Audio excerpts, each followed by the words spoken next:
السلام علیکم ویورز، میں ہوں عادل امان اپنے یوٹیوب چینل کے ساتھ۔ امید ہے آپ لوگ بھی خیر و عافیت سے ہوں گے۔ ویورز، آج حیدرآباد میں ہونے والے چیئرمین امن کمیٹی عمران سہروردی صاحب، جو کہ صوبائی رہنما ہے پاکستان سنی تحریک کے، ان پر قاتلانہ حملہ جو حیدرآباد میں ہوا ہے اس حوالے سے بات کریں گے۔ اس کے علاوہ جو اہل سنت خدمت فاؤنڈیشن پورے سندھ اور کراچی، اس کے علاوہ اندرون پنجاب کے جو ساحلی علاقے ہیں اس میں جو اپنی امدادی سرگرمیاں کر رہی ہے، اس حوالے سے بھی انشاءاللہ آج کے اس ویلوگ میں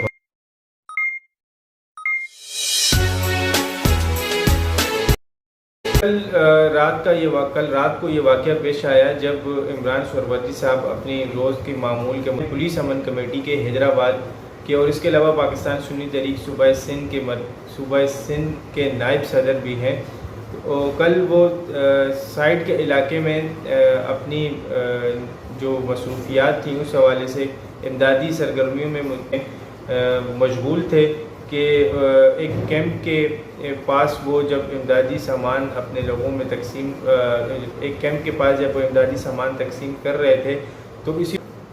موجود تھے، تو اس موقع پر چند نامعلوم افراد جو ہے وہاں سے فائرنگ کر کے ان پر اللہ کے فضل سے وہ معجزانہ طور پر بچ گئے، لیکن یقیناً اس طرح کی کارروائیاں جو ہیں وہ حیدرآباد کے امن کو تباہ کرنے کی کوششیں۔ عمران سہروردی صاحب جو ہیں حیدرآباد میں پولیس اور عوام کے درمیان ایک پل کا کردار ادا کر رہے ہیں اور اپنے شہر میں عوام کے مسائل کو جو ہے وہ حل کرنے کے لیے ہر وقت پیش خدمت رہتے ہیں، چاہے وہ قانونی مسئلہ ہو یا کوئی سماجی و فلاحی مسئلہ ہو، اس میں ان کی جو ذاتی حیثیت ہے وہ ہر وقت پیش رہتی ہے۔ شہر کے امن کے حوالے سے بات کرتے ہیں تو یقیناً اس طرح کی کارروائیاں کی جا رہی ہیں یا اس طرح کے جو ہتھکنڈے استعمال کیے جا رہے ہیں،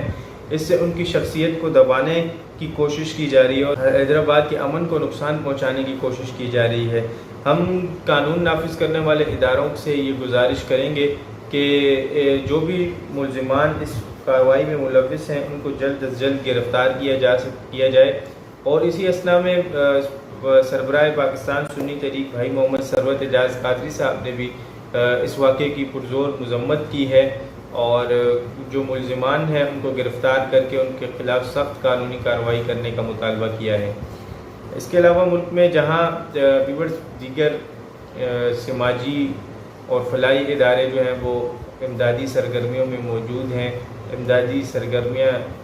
کر رہے ہیں، جہاں لوگ پریشان حال ہیں وہاں پہنچنے کی کوشش کر رہے ہیں، اسی طرح اہل سنت خدمت فاؤنڈیشن جو ہے وہ پاکستان سنی تحریک کا ایک ذیلی ادارہ ہے اور جس کے روح رواں ثروت اعجاز قادری صاحب ہیں، اور محدود وسائل کے ساتھ یہ ادارہ اپنی خدمات پیش کر رہا ہے۔ آج ہمارے جو ہم وطن بھائی جو پریشان حال ہیں ملک کے مختلف حصوں میں، چاہے وہ سندھ ہو، پنجاب ہو یا کراچی کی ملیر ندی کے متاثرین ہو، سب کے ساتھ اہل سنت خدمت فاؤنڈیشن کے لوگ، ان کے رضاکار جو ہیں ان تک پہنچنے کی کوشش بھی کر رہے ہیں اور اپنے محدود وسائل کے ساتھ اپنے محدود مسائل کے ساتھ جو ان سے بہتر خدمات ہو سکتی ہیں وہ دینے کے لیے کوشاں ہیں۔ تو اسی اثنا میں ہم اپنے جو مخیر حضرات ہیں جو اس موقع پر اپنے مسلمان بھائیوں کا، اپنے ہم وطن ساتھیوں کا، اپنے ہم وطن بھائیوں کے لیے جو درد رکھتے ہیں، اگر کوئی تعاون کرنا چاہیں تو اس حوالے سے اہل سنت خدمت فاؤنڈیشن کے لوگ یا وہ ادارہ ایک بہترین صورت میں آپ کے سامنے موجود ہے۔ تو اس موقع پر مخیر حضرات سے یہ گزارش ہے کہ آپ اہل سنت خدمت فاؤنڈیشن کا بازو بنیں، اور تاکہ ملک میں یہ جو آفت اس وقت آئی ہوئی ہے، جو پریشانی کے عالم میں ہمارے لوگ موجود ہیں، ان کے ساتھ ان تک بہتر انداز میں امدادی سرگرمیاں یا امدادی سامان پہنچایا جا سکے۔ اس وقت جہاں کیونکہ کافی سارے لوگوں کا پورے سندھ میں، پنجاب میں کافی لوگوں کے گھر جو ہیں وہ گر کر تباہ ہو چکے ہیں اور مال مویشی بھی نہیں ہے، کھانے پینے کے اجناس کا بھی مسئلہ ہے، تو کافی سارے مسائل لوگوں کے ساتھ وہاں موجود ہیں۔ تو مخیر حضرات اس میں بڑھ چڑھ کر حصہ لیں گے تو انشاءاللہ معاملات کو انشاءاللہ اللہ کے فضل سے بہت جلد کنٹرول کر لیا جائے گا۔ بہت شکریہ۔ السلام علیکم ورحمۃ اللہ۔